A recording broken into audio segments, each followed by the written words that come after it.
할렐루야. 오늘도 주의 큰 은혜가 우리 모두에게 함께 하시 바랍니다. 자, 오늘은 형통한 삶의 축복이라는 제목으로 함께 은혜를 나누고자 합니다. 오늘 말씀의 제목이 형통한 삶의 축복입니다. 모든 사람이 다 이 형통한 삶을 살고자 원합니다. 그렇지만 모든 사람이 다 형통한 삶을 사는 것은 또한 아닙니다. 이 형통한 축복은 하나님께서 우리에게 주시는, 믿는 자에게 주시는 축복입니다. 하나님께서는 우리를 사랑하셔서 우리의 복을 주기를 원하시는데, 하나님이 우리에게 주시는 최고의 복이 있다면 그것은 바로 만복의 근원 되시는 하나님 자신입니다. 우리는 우리에게 필요한 것들이나 또 우리가 원하는 것들을 하나님께 기도해서 얻을 수 있지만, 만일 하나님 우리와 함께 하신다면 우리는 하나님이 함께 하시는 천국의 축복을 받고 형통한 삶을 살 수가 있을 것입니다. 오늘 성경을 보면 형통한 삶을 살았던 대표적인 사람이 있는데요, 그 사람이 바로 요셉입니다. 요셉에 대해서 창세기 39장 2절과 3절을 보면 이렇게 기록하고 있어요. 여호와께서 요셉과 함께 하심으로 그가 형통한 자가 되어 그의 주인 애굽 사람의 집에 있으니 그의 주인이 여호와께서 그와 함께 하심을 보며 또 여호와께서 그의 범사에 형통하게 하심을 보았더라. 아멘. 여기서 보면 형통이란 것은 어려움을 전혀 만나지 않는 것이 아니라 바로 하나님이 함께 하시는 축복이라는 사실을 알 수가 있습니다. 요셉이 형통한 삶을 살았던 비결은 바로 하나님이 그와 함께 하셨기 때문입니다. 하나님이 요셉과 함께 하시니까 요셉이 종으로 팔려갔든 아니면 억울하게 감옥살이를 하든 환경을 초월하는 형통한 사람이 될 수가 있었던 겁니다. 하나님께서는 이러한 형통한 축복을 요셉뿐만 아니라 이스라엘 백성 전체에게 주시기 위해서 바로 성막을 짓게 하시고 그 성막 가운데 하나님이 거하셨습니다. 이 성막에는 특별히 구름 기둥과 불 기둥이 나타나서 하나님께서 그들과 함께 하심을 백성들의 눈으로 볼 수 있게 하셨습니다. 이 성막은 앞으로 이제 솔로몬의 성전이 되고 또 성전 대신 예수 그리스도가 되고 또 예수를 믿는 우리 성도가 되고 교회가 되는 것을 보게 됩니다. 그러면 우리는 어떻게 하면 하나님이 함께 하시는 그런 형통한 축복을 받을 수 있을까요? 오늘 말씀을 통해서 우리는 하나님이 함께 하시는 그런 형통한 축복의 주인공이 되기를 주님의 이름으로 축원합니다. 자, 오늘 말씀을 통해서 우리가 세 가지 사실에 집중해서 함께 은혜를 나누고자 합니다. 우리가 하나님이 함께 하시는 형통한 삶을 살려면 첫 번째로 하나님을 믿어야 합니다. 자, 15절을 볼까요? 성막을 세운 날에 구름이 성막고 증거의 성막을 덮었고 라고 합니다. 자, 오늘 본문의 이제 시간적인 배경이 성막을 세운 날이라는 것을 밝히고 있습니다. 이 성막을 세운 날은 언제였는가 하면 출애굽기 40장을 보면 이스라엘이 출애굽한 지 2년째 되는 해에 1월 1일 날 이 성막이 세워졌던 것을 볼 수가 있어요. 이스라엘이 이제 애굽에서 나와서 하나님의 인도로 어디로 가는가 하면 광야에 있는 시내산으로 가게 됩니다. 거기서 이스라엘 백성들은 시내산 언약을 통해서 이제 하나님을 섬기는 하나님의 백성으로 이제 공식적인 이제 출발을 하게 됩니다. 그때 하나님께서는 하나님의 백성이 된 이스라엘 사람들에게 두 가지 축복을 주시는데, 하나는 하나님의 말씀인 십계명을 주셔요. 그리고 또 한 가지는 하나님이 함께 하시는 임마누엘의 축복을 주십니다. 하나님이 함께 하시는 축복이 임마누엘인데, 하나님이 함께 하시려면 이제 물리적으로 하나님이 거하시는 집이 일단 공간이 필요했어요. 그래서 하나님께서는 모세를 통해서 성막을 지으라 하시고 내가 그곳에 있겠다라고 약속하십니다. 그래서 이스라엘은 이 시내 광야에서 1년 동안 열심히 하나님께서 가르쳐 주신 대로 이 성막을 짓게 됩니다. 오늘 본문은 그 성막이 완공된 날에 있었던 일을 기록하고 있어요. 자, 15절을 같이 읽어볼까요? 시작. 성막을 세운 날에 구름이 성막 그 증거의 성막을 덮었고 저녁이 되면 성막 위에 불 모양 같은 것들이 나타나서 아침까지 이르렀으되. 아멘. 자, 이 성막을 세운 날에 구름과 불 모양 같은 것들이 성막에 나타났다라고 합니다. 이 구름이 의미하는 것은 하나님의 임재와 영광을 상징하는 것입니다. 그래서 이 성경적인 세계관을 보면 이 세 가지 단계로 이루어지고 있는데요, 하나는 하늘이고 또 하나는 땅이고 또 하나는 땅 밑에 있는 음부입니다. 그래서 이 하늘에는 하나님이 계시는 곳으로 여겼어요. 그래서 하나님이 그 하늘에서 세상을 이제 다스리시는 그러한 모습이고요. 이 땅에는 우리 인간과 피조물들이 살고 있는 곳이고, 또 이제 땅 아래에는 이제 죽은 자들이 가는 그러한 음부를 이제 상징하고 있는 것을 보게 됩니다. 그런데 이제 그 하나님이 하늘에 계시는데 그 하늘과 가장 가까이에서 이렇게 떠다니는 것이 있어요. 그것이 무엇인가요? 그 구름이라는 것이죠. 하늘에 뭉게구름들이 이제 있는 것을 보게 되는데, 바로 이 구름이 이제 의미하는 것들이 있어요. 그래서 하늘에 계신 하나님께서 이렇게 땅에 강림하실 때 수반되는 현상이 무엇인가 하면 바로 이 구름이 이제 같이 이렇게 오게 되는 것입니다. 출애굽 40장에도 보면 이 성막이 완공될 때 일어난 사건을 기록하고 있는데요. 출애굽 40장 34절과 35절을 보면 이렇게 기록합니다. 구름이 회막에 덮이고 여호와의 영광이 성막에 충만하며 모세가 회막에 들어갈 수 없었으니 이는 구름이 회막 위에 덮이고 여호와의 영광이 성막에 충만함이었으며 라고 합니다. 그 구름이 회막에 덮인 것을 하나님의 영광이 성막에 충만했다라고 기록을 하고 있어요. 그러니까 이제 여기서의 구름은 단순한 구름이 아니라 하나님이 임재하실 때 바로 수반되는 그 하나님의 영광을 이제 상징하는 구름이었던 겁니다. 이처럼 이 성막 위에 하나님께서 이 구름으로 또 불기둥으로 이 성막 위에 신이 임재하신 거죠. 교회가 교회다울 수 있는 것, 성막이 성막다울 수 있는 것, 성전이 성전다울 수 있는 까닭은 바로 그 성막 위에 하나님이 계셔야 하는 겁니다. 그래서 지금 이 성막 위에 하나님이 계시다라는 것을 사람의 눈으로 볼 수 있게 보여주신 것이 바로 구름기둥과 불기둥이었던 것입니다. 우리 교회도 우리 교회가 되기 위해서는 바로 하나님이 함께 주셔야 되는 겁니다. 우리 성도님들이 성도가 될 수 있는 까닭도 바로 우리 가운데 하나님이 계셔야 되는 거예요. 그렇죠? 그래서 정말 우리 교회의 이제 비전처럼 교회가 교회되고 성도가 성도되는 그러한 교회가 되기 위해서는 하나님을 믿고 하나님을 모셔야 되는 것입니다. 그렇죠? 바라기는 우리 교회와 우리 성도님들은 하나님이 함께 하시는 교회요, 하나님의 영광이 충만한 교회와 성도님들 되기를 주님의 이름으로 축원합니다.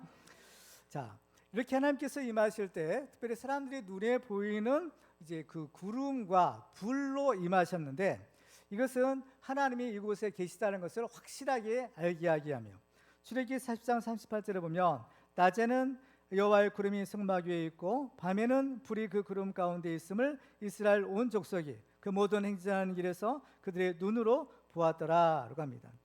하나님은 영이시기 때문에 사람의 육신의 눈으로는 보일 수가 없습니다. 그렇지만은 하나님은 우리 눈에 보이지 않아도 지금도 살아계시고 지금도 역사하신다는 분명한 증거들이 많이 우리가 찾아볼 수 있는 것입니다. 그렇죠. 하나님은 우리 눈에 보이지 않지만 하나님은 살아계시고 하나님은 또한 지금도 우리 가운데 거하시고 우리 가운데 역사하고 계시는 거예요. 이 사실을 믿으시기 바랍니다. 이것은 성령 하나님의 특징과 마찬가지예요. 그러니까 이 하나님의 임재 현상을 구름으로 표현했잖아요. 구름이란 건 어떤가요? 사람의 눈에 보이나요? 보이지 않나요? 보이는 것이죠. 근데 그 보이지 않는 하나님이 구름의 모양으로 이렇게 나타나시는데, 근데 구름은 어때요? 실체가 있나요? 사람이 손으로 잡을 수가 있나요? 잡을 수는 없는 겁니다. 보이기는 해도 그것을 잡으려고 하면 또 없는 것처럼 보이는 것이 구름이잖아요. 이처럼 하나님은 살아 계시지만 또 이렇게 뭐 눈으로 보이거나 손으로 잡히거나 뭐 이러지는 않는 거예요. 성령 하나님도 마찬가지죠. 예수님의 성령님에 대해서 이해하실 때 요한복음 3장 8절에 이렇게 말씀합니다. 바람이 임의로 불매 내가 그 소리는 들어도 어디서 와서 어디로 가는지 알지 못하나니 성령으로 난 사람도 다 그러하니라. 아멘. 바람도 어때요? 바람도 실체는 있죠. 바람이 불면 시원한 느낌이 있잖아요. 분명히 이제 바람이 있구나라는 것을 아는데 바람이 사람의 눈에 보이지도 않고 또 바람을 손에 잡히지도 않는 겁니다. 그렇지만 분명히 이 바람이라는 어떤 분명한 실체는 있는 거죠. 마찬가지로 성령님도 사람의 눈에 보이지 않지만 성령께서 우리 가운데 거하실 때 우리 가운데 성령이 계시는구나 라는 것을 우리가 알 수 있는 것입니다. 그래서 이스라엘 백성들은 그 성막의 구름기둥과 불기둥을 통해서 하나님이 우리와 함께 하시는구나 라는 사실을 분명히 알 수가 있었어요. 이처럼 하늘에 계시는 하나님, 그 창조주 하나님이요 만왕의 왕이신 하나님이 이 땅에 오셔서 이스라엘 백성 가운데 거하신다. 바로 이것은 모든 복 중에 최고의 복이 아닐 수가 없는 겁니다. 그렇죠? 지극히 거룩하시고 그 하늘에 계신 하나님이 이 땅에 오셔서 이스라엘 백성들의 눈에 보일 수 있는 그 성막 가운데 거하신다. 이것은 이건 대단한 축복이 아닐 수가 없는 것입니다. 이 하나님은요, 이스라엘 백성들 가운데 임하셨다가 다시 떠나가시는 분이 아니셨던 것을 보게 돼요. 자, 16절 볼까요?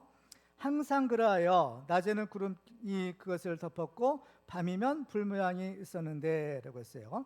자, 이 성막 가운데 구름 기둥과 불 기둥이 임하였는데 그것이 항상 그러하여 라고 했던 겁니다. 그러니까 낮에도 보이고 밤에도 보이는 거예요. 낮에는 구름 기둥이 보이고 밤에는 불 기둥이 보였던 거죠. 그러니까 낮이든 밤이든 항상, 바로 항상 그러하였다. 항상 이스라엘 백성 가운데 임하셨다, 거하셨다라는 것입니다. 그러니까 하나님께서 이스라엘 백성들에게 이 성막을 지으라 하신 것은 하나님이 그들과 함께 하시겠다라는 뜻이고, 이것은 하나님이 그들에게 바로 임마누엘의 축복을 주시겠다라는 의미였던 것입니다. 그러면 그들은 어떻게 해서 이러한 축복을 받을 수 있었을까요? 그것은 그 이유는 바로 그들이 하나님을 믿기로 결단했기 때문입니다. 이 이스라엘 백성들이 이제 출애굽하고 나서 시내산에서 시내산 언약을 맺었다고 했죠. 이 언약을 맺은 내용은 그들이 이제 하나님을 섬기는 하나님의 백성이 되겠습니다, 하나님을 믿겠습니다라는 그러한 결단의 표시였습니다. 그래서 이 하나님을 이스라엘 백성들이 이제 믿기로 공식적으로 이제 시작을 하는데, 근데 어떤가요? 하나님을 믿는다라는 것이 무엇일까요? 이제 이 성경을 보면 우리가 생각하는 하나님을 믿는 것과 성경이 말씀하는 하나님을 믿는 것은 조금의 약간의 차이가 있을 수도 있어요. 우리가 믿는 것은 우리 마음속으로 믿으면 되지, 머릿속으로 믿으면 되지, 우리가 하나님을 알고 이렇게 예수를 주로 고백하면 되지라고 하는데, 그런데 이 성경에서 증거하고는 하나님을 믿는다, 또 예수를 믿는다는 것은 이러한 어떤 차원보다는 조금 더 구체적인 것을 보게 됩니다. 어떤 것인가 하면 요한복음 1장 12절이에요. 같이 읽을까요? 시작. 영접하는 자, 곧 그 이름을 믿는 자들에게는 하나님의 자녀가 되는 권세를 주셨으니 아멘. 자, 여기서 보면 이 믿는 것이 무엇인가라는 것을 영접하는 것으로 이렇게 나타내고 있습니다. 그러니까 우리가 하나님을 믿는다, 하나님을 믿습니다, 예수를 믿습니다라는 것은 그냥 우리의 머릿속으로만 이렇게 믿는 것이 아니라 구체적으로 나의 삶 가운데 하나님을, 예수님을 내 삶에 영접해 드리는 거예요. 그러니까 모셔 드리는 거죠. 초대하는 겁니다.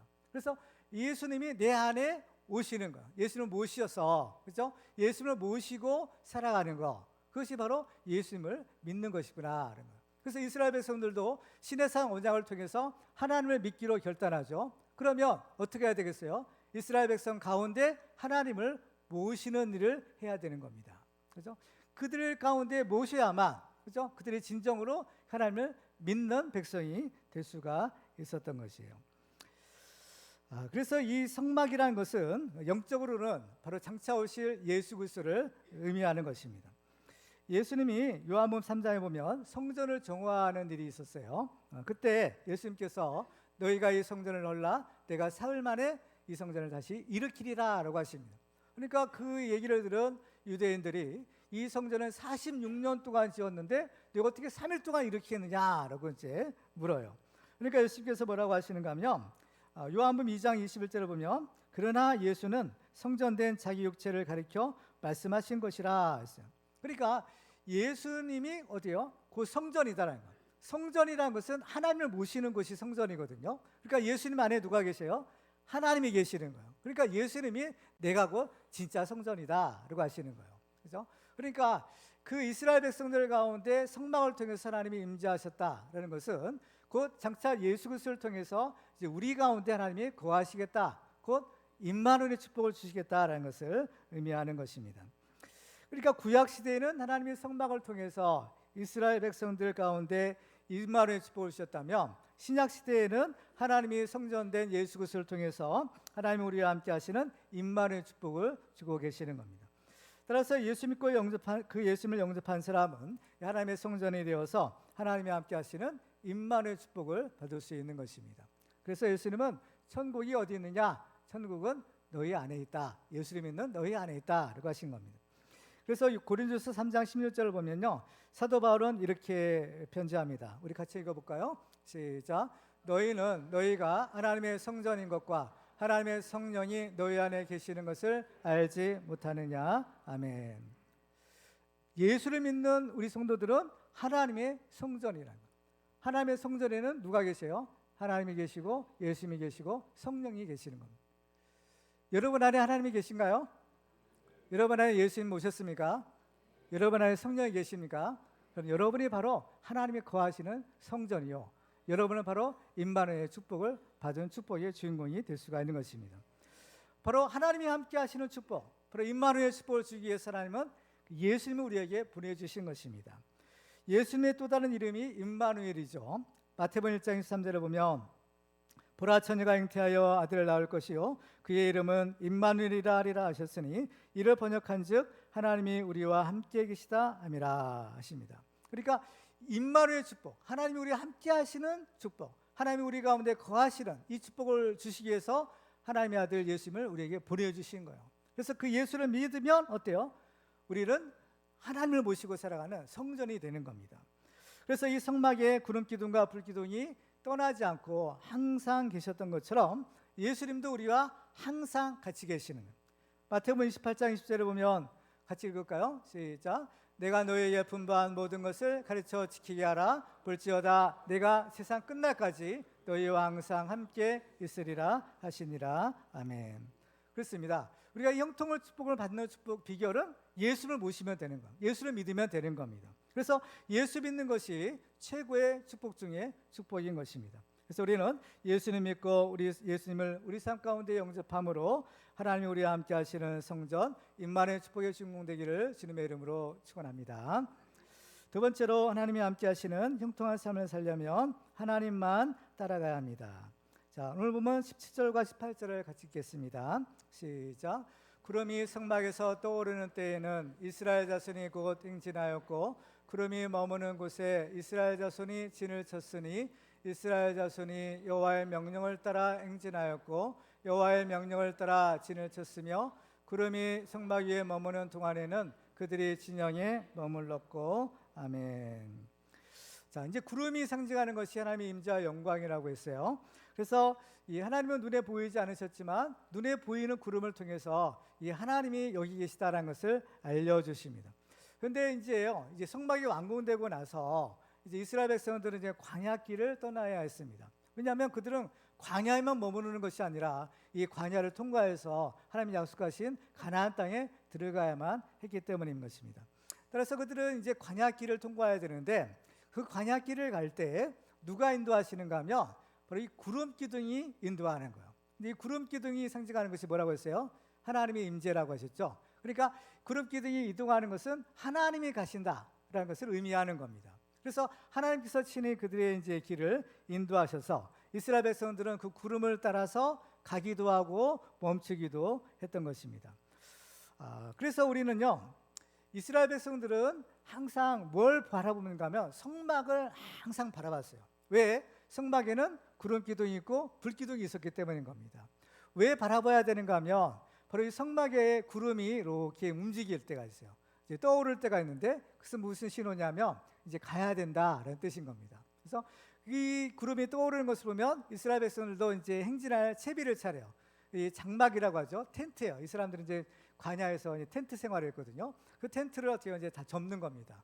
텐트를 접고 이제 행진할 준비를 딱 해요. 그래서 이 구름이 이제 앞서가면 그 구름을 따라서 이제 따라가는 것이 이스라엘 백성들의 행진의 모습이었던 것입니다. 그래서 구름이 떠오르면 이스라엘 백성들도 구름 따라가고 구름이 멈추면 그 자리에서 이제 텐트 치고 또 머물러 살고 이것이 광야에서의 이스라엘의 삶이었던 것입니다. 이스라엘이 이렇게 하나님만 따라갈 때 그들은 어떤 복을 받았는가 하면 두 가지 복인데 사실은 하나죠. 하나님께서 그들의 갈 길을 친히 인도하신 것과 또 하나님께서 그들을 친히 보호해 주시는 축복을 받은 것입니다. 이스라엘은 광야 길을 갈 때 어디에 무엇이 있는지를 알지 못했어요. 그렇기 때문에 어디로 가야 될지 또 어떻게 가야 될지를 몰랐던 겁니다. 그렇지만 이스라엘은요, 걱정할 필요가 없었던 거예요. 왜 그랬을까요? 그들에게는 구름 기둥이 있었기 때문인 겁니다. 그래서 구름만 바라보고 있으면 구름만 따라가면 되는 거예요. 그래서 구름만 따라가면 뭐 걱정이 없는 겁니다. 그래서 하나님께서 그들을 인도해 주신다라는 것이에요. 하나님은 광야에도 길을 내어주시고 바닷속에도 길을 예비해 놓으시는 분이신 겁니다. 그렇기 때문에 하나님이 인도하시는 구름만 따라가면 그 길이 형통한 길이 될 수가 있는 것입니다. 하나님께서 우리를 인도하신다라는 것은 두 가지가 전제가 돼야 돼요. 하나는 하나님이 우리를 잘 아셔야 되는 것이고, 또 한 가지는 하나님께서 우리에게 좋은 것을 주실 수 있는 능력이 있어야 되는 겁니다. 그래서 이 하나님은 이 두 가지 조건이 다 맞는 분이죠. 하나님은 우리를 잘 아신다고 해서 얼마나 잘 아시느냐? 우리 머리털까지도 다 세실 정도로 아신다라고 하시는 거예요. 그렇죠? 이제 뭐 남자분들이 이제 조금 이제 나이가 들어가면 이제 샤워할 때마다 이제 머리카락이 한 가닥 두 가닥씩 빠지는 걸 보고 이제 걱정이에요. 그래서 이제 상당히 탈모가 심각한 스트레스가 원인이 되는데, 그렇다고 해서 뭐 이걸 어떻게 우리가 할 수가 없는 겁니다. 뭐 약도 먹어보고 약도 발라보기도 하지만 근본적인 문제를 해결할 수가 없어요. 그런데 이 머리를 어떻게 해요? 아무리 우리가 관심을 가지고 관리한다 해도 내 머리카락이 몇 개인지는 알 수가 없죠. 근데 하나님은요, 정확하게 다 세고 계시다는 거예요. 그렇죠? 이 하나님이신 겁니다. 그러니까 우리의 모든 사정을 다 아시는 분이에요. 아시기 때문에 또한 아시는 것을 그치는 것이 아니라 우리의 필요를 또한 채워주시는 분이시다라는 사실인 겁니다. 하나님이 아시는 우리의 모습은 어떨까요? 하나님이 여러분을 보실 때 여러분의 모습은 과연 어떤가요? 완벽한 모습일까요? 죄가 없는 완전한 모습일까요? 결코 그렇지 않을 것입니다. 시편 103편 13절과 14절에도 이렇게 기록합니다. 아버지가 자식을 긍휼히 여김같이 여호와께서는 자기를 경유하는 자를 긍휼히 여기시나니 이는 그가 우리의 체질을 아시며 우리가 단지 먼지뿐임을 기억하심이로다. 아멘. 하나님은 우리의 체질을 아신대요. 우리가 무엇으로 지어졌죠? 흙으로 지어진 거예요. 그러니까 흙으로 지어졌으니까 어때요? 단지 먼지뿐이다라는 것을 기억하신다는 거죠. 그러니까 우리가 이렇게 연약한 존재예요. 그래서 하나님 우리를 긍휼히 여기신다, 불쌍히 여기신다. 부모가 그 자식을 불쌍히 여기듯이 하나님도 우리를 보실 때 이렇게 불쌍히 여기신다라는 사실을 기억해야 되는 겁니다. 그래서 하나님께서는요, 우리를 불쌍히 여기시고 우리에게 좋은 것을 주고자 하시는 거예요. 그렇죠? 아버지가 그 자녀에게 좋은 것을 주고자 하는 마음이 있듯이 하나님도 우리를 이게 좋은 것을 주고자 원하시는 겁니다. 특별히 하나님께서는 우리를 하나님 나라 천국으로 인도하기 위하여 우리의 갈 길을 인도하고 계세요. 그래서 지금 하나님은 우리의 목자가 되셔서 우리가 가는 길을 친히 인도하고 계시는 줄을 믿으시기 바랍니다. 그래서 시편 기자는 시편 23편에서 이런 고백을 하고 있어요. 같이 한번 읽어볼까요? 시작. 여호와는 나의 목자시니 내게 부족함이 없으리로다. 그가 나를 푸른 풀밭에 누이시며 쉴만한 물가로 인도하시는도다. 내 영혼을 수생시키시고 자기 이름을 위하여 의의 길로 인도하시는도다. 내가 사망의 음침한 골짜기로 다닐지라도 해를 두려워하지 않을 것은 주께서 나와 함께 하심이라. 주의 지팡이와 막대기가 나를 안위하시나이다. 아멘. 그렇습니다. 우리가 주님만 따라가면 주님께서는 알아서 우리를 인도하세요. 우리의 필요한 푸른 양들이 필요한 푸른 풀이 있는 곳, 또 쉴만한 물가가 있는 곳, 또 때로는 험난한 길을 갈 때에도 걱정할 필요가 없는 것은 주님께서 함께 하시기 때문이다. 우리를 도와주시기 때문이다. 우리를 지켜주시기 때문이다 라고 고백합니다. 그 때문에 우리 양들은 목자의 음성만 듣고 목자만 따라가면 되는 것이에요. 그래서 요한복음 10장 17절에 보면 내 양은 내 음성을 들으며 나는 그들을 알며 그들은 나를 따르느니라 라고 하시는 겁니다. 그렇습니다. 우리는 목자 대신 예수님만 따라가면 되는 것이에요. 그래서 우리는 걱정할 필요가 없는 겁니다. 무엇이 있는지 알 필요도 없어요. 소위 말해서 묻지도 따지도 말고 오직 예수님만 바라보고 하나님만 따라가면 되는 것입니다. 그렇죠? 그래서 이스라엘 백성들이 그 구름을 따라가는 삶을 광야에서 40년을 살게 됩니다. 그 모습을 오늘 보면 19절과 20절은 이렇게 기록하죠. 같이 읽을까요? 시작. 구름이 성막 위에 머무는 날이 오래할 때에는 이스라엘 자손이 여호와의 명령을 지켜 행진하지 아니하였으며 혹시 구름이 성막 위에 머무는 날이 적을 때에도 그들이 다만 여호와의 명령을 따라 진영에 머물고 여호와의 명령을 따라 행진하였으며 아멘. 그렇습니다. 그들은요 구름 기둥만 따라가면 됐는데 구름 기둥이 한 곳에 오래 머무를 수도 있고 또 짧게 머무를 수도 있었다라는 겁니다. 구름 기둥이 얼마나 오래 머무느냐는 이스라엘 백성들이 관여할 바가 아니죠. 그것은 하나님이 해주시는 겁니다. 하나님께서 짧게 있으라 하면 짧게 있으면 되고 빨리 가자 하면 빨리 가면 되고 좀 더 오래 있으라 하면 오래 있으면 되는 것입니다. 그래서 오늘 본문에 보면 이스라엘 백성들이 광야길을 갈 때 구름이 그들을 인도하는데요, 한 곳에 짧게 머무른 때가 있었던 거예요. 21절 보시면 혹시 구름이 저녁부터 아침까지 있다가 아침에 그 구름이 떠오를 때에는 그들이 행진하였고 구름이 밤낮 있다가 떠오르면 곧 행진하였으며 라고 합니다.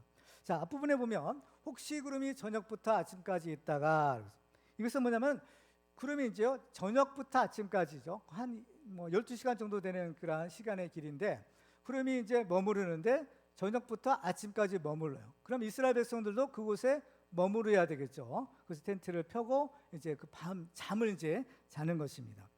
그런데 아침에 어때요? 그 구름이 또 떠오른대요. 그 떠오르면 어때요? 행진을 했다는 겁니다. 그러니까 구름이 떠오르면 이제 가는 겁니다. 그러니까 하룻밤 자고 이제 그 다음 날 또 부지런히 이제 텐트 걷어가지고 구름 따라 또 행진을 하는 거죠. 그런데 그 다음 부분이에요. 구름이 밤낮 있다가 떠오르면 곧 행진하였다라고 합니다. 그죠? 21절 다시 한번 떼어보세요. 구름이 밤낮 있다가 떠오르다라는 말은 무슨 뜻인가 하면, 이 밤낮 있다가라는 것은 하루 종일이라는 뜻이잖아요. 그죠? 구름이 밤과 낮, 그죠? 일단 하루 종일 있다가 떠오르면 우리가 이제 이렇게 해석을 할 수가 있는데, 근데 원문을 보면요, 우리말 번역하고는 조금 의미가 다른 것을 발견할 수가 있어요. 그것은 원문의 의미를 이렇게 번역을 해보면 구름이 낮 동안에 머물다가 밤에 떠오르면 행진했다라는 것입니다. 그러니까 구름이 밤낮 있다가 떠오른다는 것과 조금 의미가 다르게 우리가 느껴질 수 있죠. 뭐냐면은 이 구름이 낮 동안에 머물다가 밤이 되니까 떠오르는 거예요. 구름이 떠오르면 어떻게 해야 돼요? 행진해야 되죠. 그러니까 지금 이스라엘 백성들은 낮에만 행진한 것이 아니라 밤에도 갔더라는 거예요. 보통 정상적인 경우는 낮에 행진하고 밤이 되면 멈추는 겁니다. 그럼 거기서 쉬어야 되죠. 쉬었다가 또 아침이면 또 행진한다든지, 이런 것이 정상적인 통상의 모습이지만 때로는 어때요? 이 구름이 밤에도 움직이는 거예요. 그럼 뭐예요? 이스라엘 백성들은 밤에도 갔더라라는 사실인 겁니다. 그러니까 이스라엘 백성들은 구름이 떠오르면 무조건 가야 돼요. 그것이 낮이 됐든 밤이 됐든 가야 되는 거예요.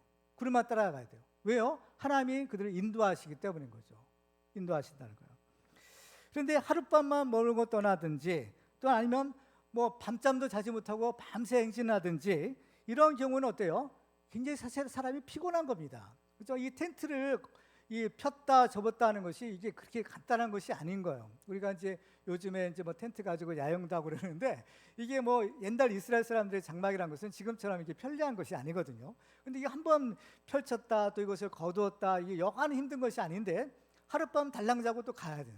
또 어떨 때는 좀 잠도 자지 못하고 그냥 밤새도록 가야 될 때도 있었더라라는 겁니다. 왜 그럴까? 하나님이 인도하시기 때문에. 그러면 왜 하나님이 쉬지도 못하고 그렇죠? 밤새도록 가게 하실까라는 거죠. 이유가 있겠죠. 하나님이 그냥 고냥하게 그러시겠어요? 하나님 뭔가 이유가 있을 것 같습니다. 언제 그러면 하나님께서 이스라엘 백성들을 이렇게 때로는 밤잠도 자지 못하게 막 급하게 가라고 하시는 것일까? 이유가 있는 겁니다. 언제냐라는, 이게 중요해요. 이스라엘 백성들이요, 밤에도 행진할 때는요 굉장히 사실 중요할 때였습니다. 어떤 중요한 때냐? 바로 생명이 달린 문제예요. 구원에 달린 문제. 그때는요 이스라엘 백성들이 낮이건 밤이든 계속 행진했던 겁니다. 그러한 신뢰가 이스라엘 백성들이 출애굽할 때 성경에 나와 있어요. 출애굽기 12장 11절에 보면 6월절 날에 이제 장면이에요. 그러니까 이스라엘 백성들이 애굽에서 나오는 날이 6월절 날이었는데, 그래서 그 날을 이제 6월절 이제 원년으로 이제 이스라엘은 삼고 있는데요. 애굽에 10가지 재앙 내리죠. 10가지 재앙이 내리는데 10번째 재앙이 장자의 죽음의 재앙이에요. 하나님께서는 이스라엘 백성들에게는 그 죽음의 재앙을 맞지 않는 방법을 알려주세요. 뭐예요? 양을 잡아서 피는 문지방과 물소지에 바르고 고기는 구워서 먹으라라는 겁니다. 그래서 이 먹는 방법을 출애굽기 12장 11절에 이렇게 기록하고 있는데요. 같이 읽어볼까요? 시작. 너희는 그것을 이렇게 먹을지니 허리에 띠를 띠고 발에 신을 신고 손에 지팡이를 잡고 급히 먹으라. 이것이 여호와의 유월절이라. 유월절 양을 먹을 때는 어때요? 허리에 띠를 띠는 거예요. 그죠? 허리에 띠를 띈다는 것은 이동할 때, 그죠? 어디 갈 때 그러는 거죠. 발에 또 신을 신고 손에는 지팡이도 잡고 한마디로 해서 급히 먹으라는 거예요. 그냥 찰푸덕이 앉아서 그냥 여유 있게 막 이게 먹는 것이 아니라 급하게 먹는 겁니다. 왜 급하게 먹어야 될까요? 이 사람들은 신호를 기다리고 있었던 거예요. 무슨 신호를 기다릴까요? 출발 신호를 기다리는 겁니다. 애굽을 떠나라 하는 출발 신호를 기다리는 거예요. 근데 그 출발 신호가 언제 떨어졌을까요? 낮일까요? 밤일까요? 밤이었던 겁니다. 그렇죠? 밤이에요. 이스라엘 백성들은요, 출애굽할 때 밤에 나왔어요. 자, 출애굽기 12장 29절을 보시면 그 마지막 날에 이렇게 이렇게요. 밤중에, 언제요? 밤중에 여호와께서 지금 애굽 땅에서 모든 처음 난 것 곧 왕위에 앉은 바로의 장자로부터 옥에 갇힌 사람의 장자까지와 가축의 처음 난 것을 다 치심에 그 밤에, 언제요? 그 밤에 바로와 그 모든 신하와 모든 애굽 사람이 일어나고 애굽에 큰 부르짖음이 있었으니 이는 그 나라에 죽임을 당하지 아니한 집이 하나도 없었음이더라. 밤에 바로가 모세와 아론을 불러서 이르되 너희와 이스라엘 자손은 일어나 내 백성 가운데서 떠나 너희의 말대로 가서 여호와를 섬기며 라고 합니다. 그러니까 장자가 다 죽어나가는 거야. 장자들이 다 죽어나가니까 뭐 사람이든 짐승이든 무조건 처음 난 것들은 애굽 사람들에게 속한 건 다 죽어나가니까 큰일이 난 겁니다. 그러니까 두려움을 느낀 거예요. 이스라엘 백성을 더 잡고 있다가는 장자뿐만 아니라 다 죽게 생겼구나라는 거예요. 그래서 급히 모세와를 밤에 부른 겁니다. 바로가. 그래가지고 빨리 가라는 거예요. 더 이상 여기 머물러서는 안 된다. 빨리 가라. 명령을 내리는 거예요. 그래서 이 명령을 누가 내려요? 바로가 내린 거예요. 그러니까 이 명령이 이제 이스라엘 백성들에게 이제 전해졌죠. 야, 출발이다. 출발 신호가 떨어진 겁니다. 그러니까요, 이스라엘 백성들은요, 준비가 다 되는 거야. 그죠? 허리띠를 띄었죠. 그죠? 발에 신발을 신고 있죠. 지팡이까지 섰죠. 어째요? 명령 떨어지자마자 먹던 그 고기는 다 불태워서 살라버리고 출발! 온 이스라엘 백성들이 집집마다 나와서 행진하는 그러한 장렬한 그 장엄한 모습을 한번 상상을 해보세요. 출발! 그죠? 이 하나님의 명령인 겁니다. 가라 하는 거예요. 떠나가라. 그죠? 그래서 이스라엘 백성들은요, 지금 밤인데 어떻게 갈까? 밤에도 가야 되는 거예요. 근데 밤에도 갈 수가 있어요. 왜 그랬을까? 하나님께서 그들에게 불기둥을 보였습니다. 불기둥으로 그들의 갈 길을 쫙 비춰주시는 겁니다. 그러니까요, 깜깜했던 그 흑암에 밝은 대낮같이 되는 거예요. 요즘에 이제 프로야구 경기가 한참인데, 그죠? 옆에 있는 잠실 경기장 옆에 지나가다 보면 그 막 라이트가 막 엄청나게 밝더라고요. 여러분들 이제 야간 경기하는 거 보셨어요? 야간 경기할 때 보시면 그게 뭐 낮에 하나 밤에 하나 별 차이가 없어요. 그만큼 밝아요. 근데 사람이 만든 빛도 그 정도인데 하나님의 불기둥이 그들과 함께 하시고 그들의 앞길을 인도하시니까 그들은요, 밤을 낮같이 갈 수 있었던 겁니다. 그렇죠. 출애굽기 13장 21절 22절에는 그 장면을 이렇게 해요. 여호와께서 그들 앞에서 가시며 낮에는 구름 기둥으로 그들의 길을 인도하시고 밤에는 불 기둥을 그들에게 비추사 낮이나 밤이나 진행하게 하시니 낮에는 구름 기둥 밤에는 불 기둥이 백성 앞에서 떠나지 아니하니라. 보면 낮이나 밤이나 진행했다고 하는 겁니다. 낮이나 밤이나 갔다는 겁니다. 왜 그랬을까요? 더 이상 머무르면 안 돼요. 왜 그럴까요? 애굽의 바로가 언제 마음이 바뀔지 모르는 겁니다. 또 실제로 애굽의 바로의 마음이 바뀌었죠. 이스라엘 백성들 또 잡으려고 군사 보내잖아요. 그러니까 언제 쫓아올지 모르니까 지금 빨리 시간이 있을 때 조금이라도 더 빨리 가야 되는 겁니다. 더 멀리 가야 되는 거예요. 그러니까 낮이든 밤이든 가야 된다는 거예요. 그죠?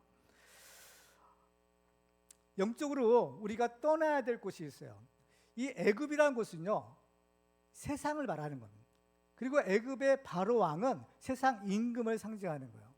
그러니까 지금 이스라엘 백성들이 세상에 살다가 바로의 종노릇 하고 있었잖아요.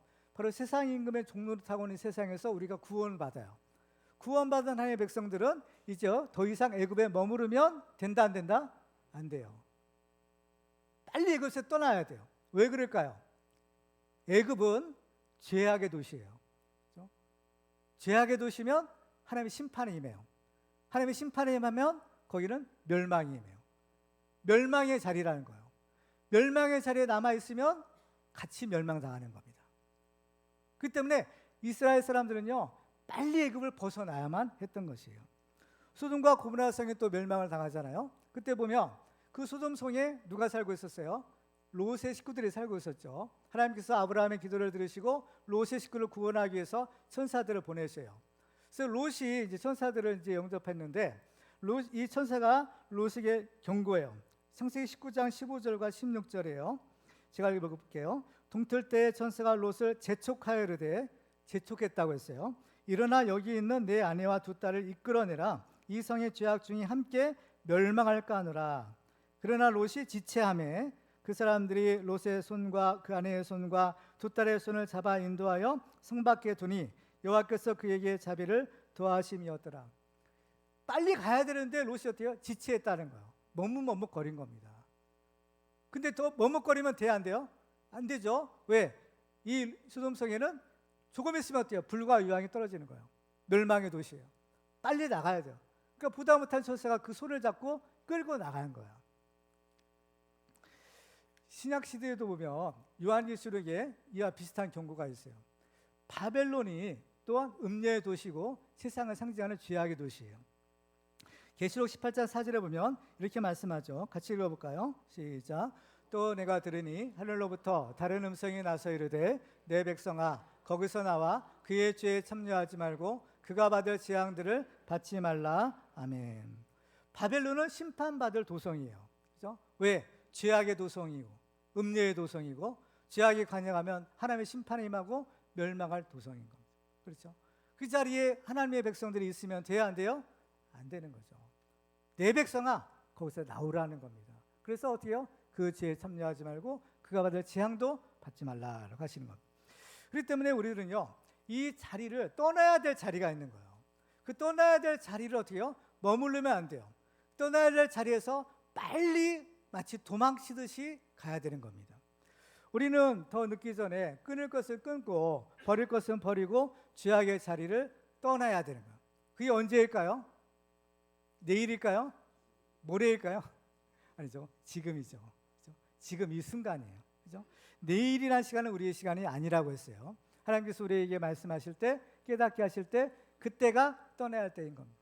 이스라엘 백성들 보세요. 준비하고 있다가 떠났죠. 지체하지 않고 떠난 겁니다. 따라서 우리들은 우리가 머무는 자리가 과연 어떤 자리인가를 분별해야 되는 거예요. 여러분들이 지금 머물고 있는 자리가 어떤 자리인가? 혹시 만에 하나 이 자리가 만약에 죄악의 자리요 심판에 임하는 자리라고 생각된다면 빨리 떠나야 되는 겁니다. 사망의 길을 떠나 생명의 길을 가야 돼요. 하나님께서 이스라엘 백성들의 갈 길을 인도하신 것처럼 우리가 하나님의 인도를 따라서 가는 길은 바로 생명의 길인 겁니다. 그렇죠? 그 길이 바로 구원의 길인 것이요. 바로 그 길이 예수님의 길인 거예요. 요한복음 14장 6절에 보면 예수께서 이르시되 내가 곧 길이요 진리요 생명이니 나로 말미암지 않고는 아버지께로 올 자가 없느니라 라고 하십니다. 우리들은 예수님을 믿음으로 하나님이 예배하신 형통한 길, 구원의 길, 생명의 길을 가는 축복의 주인공 되기를 주님의 이름으로 축원합니다. 마지막으로 하나님이 함께 하시는 형통한 삶을 살려면 하나님의 말씀에 순종해야 합니다.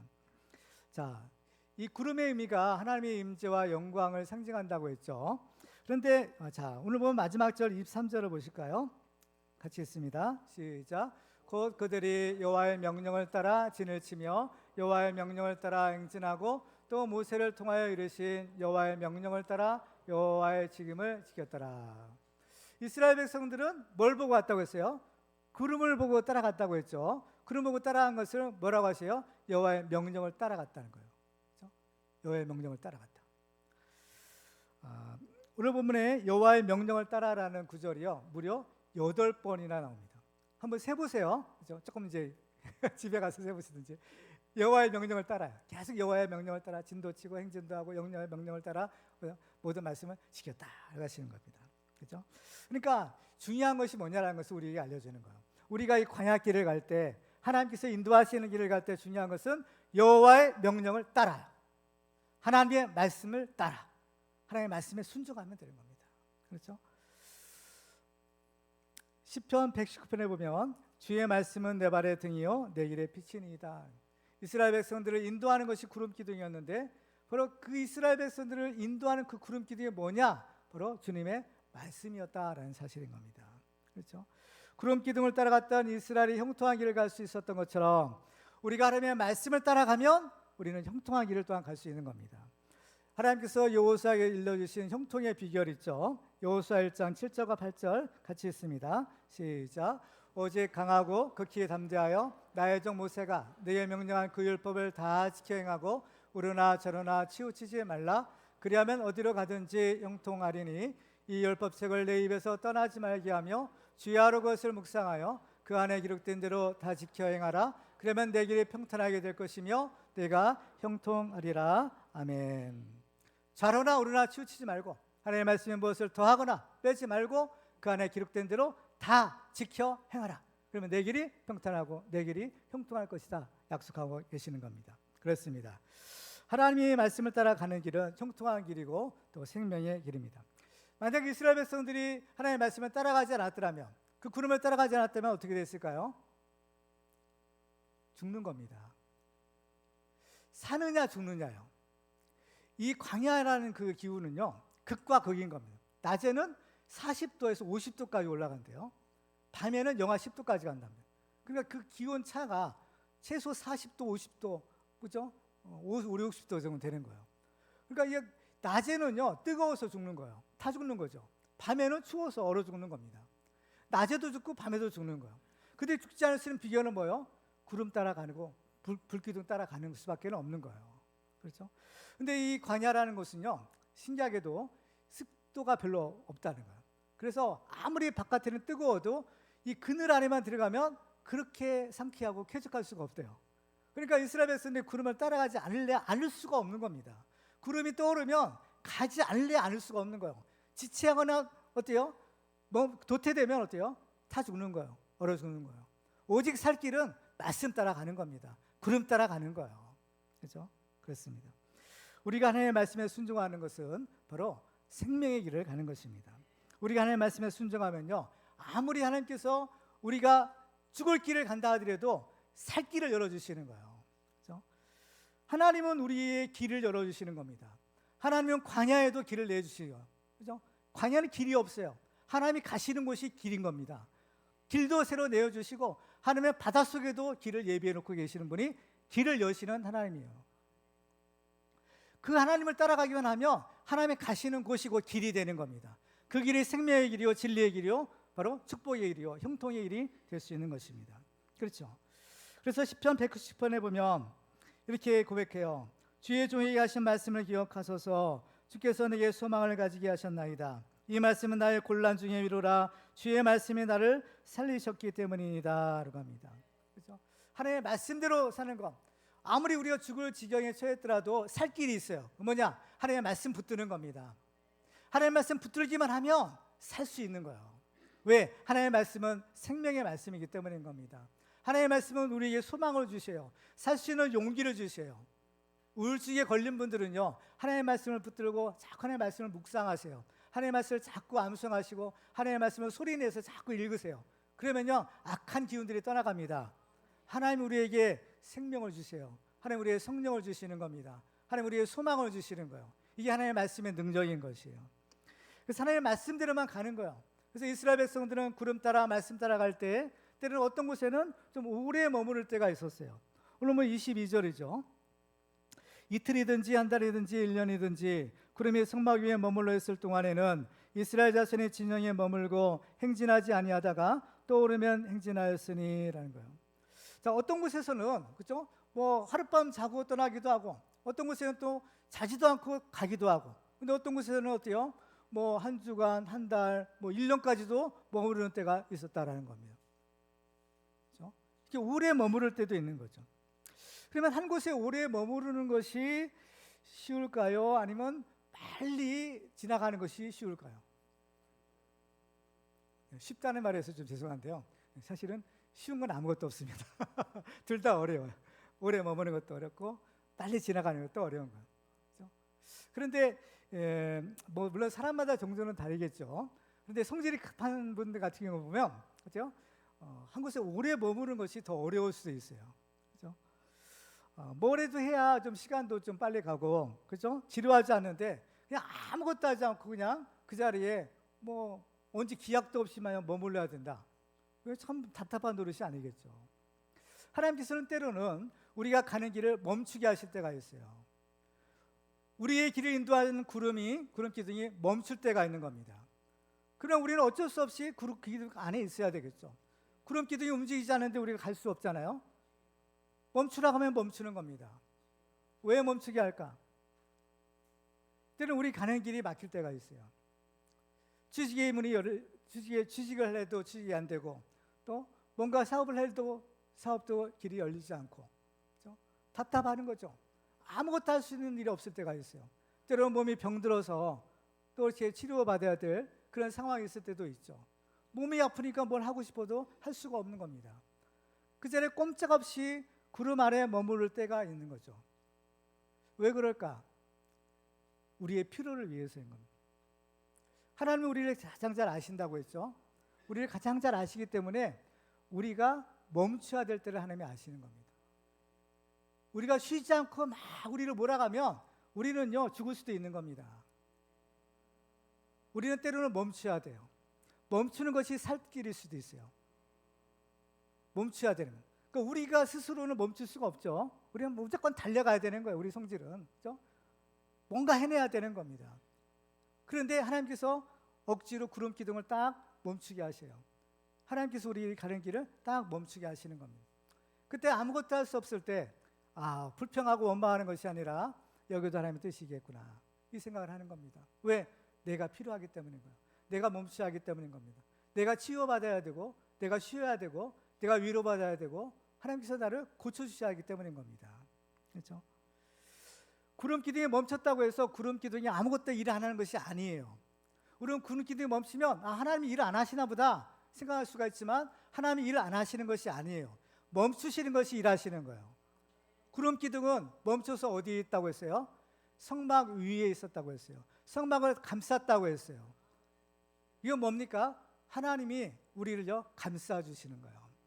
우리가 멈추어 있을 때 구름 기둥이 성막을 다 감싸듯이 하나님이 우리를 다 감싸주시고 우리를 안아주시는 겁니다. 그 품 안에서 우리를 쉬게 하시는 거예요. 우리를 치유하시는 겁니다. 그렇죠? 우리의 상처난 마음들, 또 우리의 또 지친 몸과 영혼을 어때요? 하나님께서 치유하시는 거예요. 회복시켜 주시는 거예요. 그래서 온전케 하시고 이제 또 다 준비되면 또 가시는 겁니다. 가게 하는 거예요. 그때 우리가 때로는 멈춰야 될 때, 때로는 답답하고 정말 아버지 정말 온갖 의심들이 다 생길 때, 그때 하나님께서 우리를 딱 안고 계시는 모습을 한번 상상을 해보시기 바랍니다. 그 구름 기둥의 성막을 딱 쌓았듯이, 그렇죠? 하나님께서 우리를 딱 안고 계시는, 마치 암탉이 그 새끼들을 그 날개 아래 딱 품고 독수리가 그 새끼들을 그 날개 아래 딱 품듯이 하나님의 그 날개 아래 우리를 딱 품고 계시는 그 모습을 한번 상상을 해보시기 바랍니다.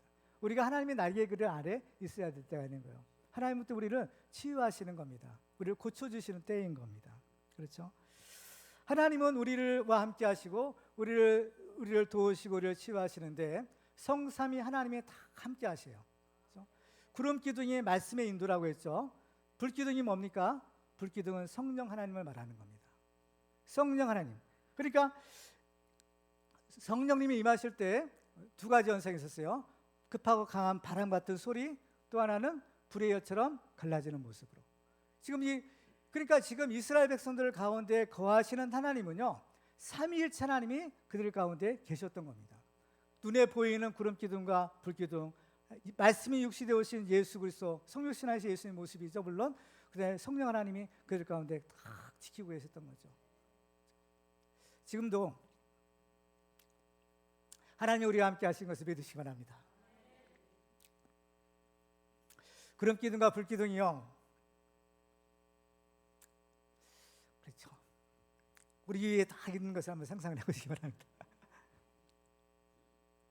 영안을 열어서 좀 볼 필요가 있어요. 야, 여기 뭐죠? 하나님이 계시는구나.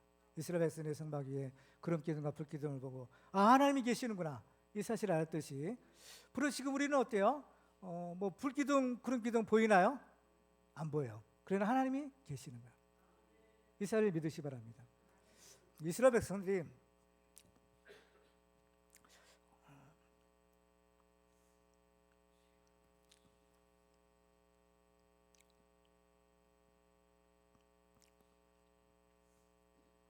이제 광야길을 이제 마치게 됩니다. 이제 가나안 땅에 들어가게 되잖아요. 근데 이 성막 위에 임하셨던 구름 기둥과 불 기둥이 사라지는 거야. 만나도 그치고. 그러니까 그들 가운데 함께 하셨던 하나님의 그 눈에 보이는 증거가 사라지는 거예요. 근데 하나님은 어때요? 그들과 여전히 함께 하신 거죠. 그들 떠나신 것이 아니었어요. 눈에는 보이지 않았지만 여전히 그들 가운데 거하시는 하나님. 그래서 이제 다윗의 소원이 뭐였나요? 성전 건축이죠. 왜? 그 성막 가운데 함께 하셨던 하나님을 모셔야 된다. 그렇죠? 성전 건축의 소원이 이유가요. 하나님을 모시자는 겁니다. 하나님 우리와 함께 하셔야 된다. 그렇죠? 그래서 솔로몬이 성전을 짓고 나서 성전 앞에 2개의 기둥을 세우잖아요. 이게 의미가 있는 거잖아요. 역대하 3장 17절 같이 읽어볼까요? 시작. 그 2 기둥을 성전 앞에 세웠으니 왼쪽에 하나요 오른쪽에 하나라. 오른쪽 것은 야긴이라 부르고 왼쪽 것은 보아스라 부르더라. 야긴은 하나님이 세우신다라는 뜻이고 보아스는 그의 능력이 있다는 것. 그러니까 하나님이 능력으로 이 교회를 세우고 하나님이 지금 이 자리에 계시다. 이 2 기둥이 의미하는 것은 뭡니까? 불기둥과 구름기둥인 거예요. 옛날 성막 가운데 함께 했었던 하나님의 임재의 표시. 그렇죠? 그 구름기둥과 불기둥을 야긴과 보아스라는 2 기둥을 세워서 이스라엘 백성들이 하나님 앞에 나와서 이렇게 제사 드리잖아요. 하나님은 눈에 보이지 않지만 그 기둥을 보고 이것이 구름기둥과 불기둥, 이스라엘 우리 조상들과 함께 했었던 그 하나님이시구나. 하나님이 여기 계시는가, 이 사실을 알 수 있었던 거죠. 우리들도 하나님 앞에 나올 때 우리가 지금 하나님 앞에서 예배를 드리잖아요.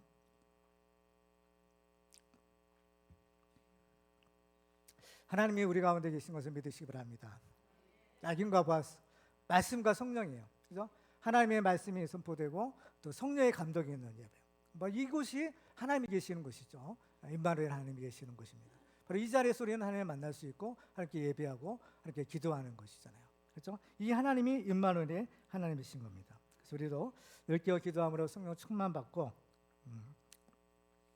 하나님의 말씀대로 순종함으로 하나님이 예배하신 형통한 길을 가는 우리 모두가 다 되기를 주님의 이름으로 축원합니다.